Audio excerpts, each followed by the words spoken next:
আসসালামু আলাইকুম। হ্যালো বন্ধুরা, কেমন আছেন? আশা করি ভালোই আছেন। রমজান মাস ১ম দিন।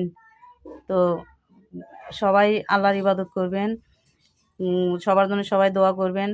আজকে আপনাদের আমি বেগুনি ভাজা দেখাবো। কেমন করে আমি বেগুনি ভাজি সেটা দেখাবো। সঙ্গেই থাকুন। এই তো গমের আটা দিলাম একটু। কিসের জন্য? বেসন দিলে হয়তো লাগে ধরবে না, তার জন্য। অল্প একটু চালের গুঁড়ো দিলাম মচমচা হওয়ার জন্য। বেগুনি করব। তারপরে দিয়ে দিলাম বেসন দিলাম। বেশ পরিমাণ বেশি, কিন্তু সামান্য একটু করে ওগুলো দিলাম। আটা দিলাম, গমের আটা। কিসের জন্য? যে আটাটা হওয়ার জন্য। আর চালের আটা দিছি মচমচা হওয়ার জন্য। এই তো হলুদ দিয়ে দিলাম,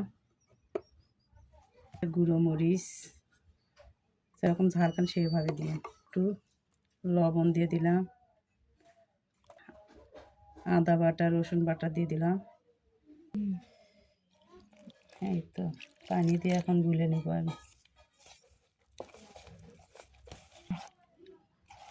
এই তো বেসন মাখা হয়ে গেছে, এখন বেগুনি ভেজে নিব। এই তো বেগুন কেটে নিচ্ছি। বেগুনগুলো ভালো না, অনেক দিন আগে কিনছি, রোজার মধ্যে কোনো বেগুন কেনা হয়নি। তো কি করবে, এতগুলো বেগুন, অনেকগুলো বেগুন কিনছিলাম।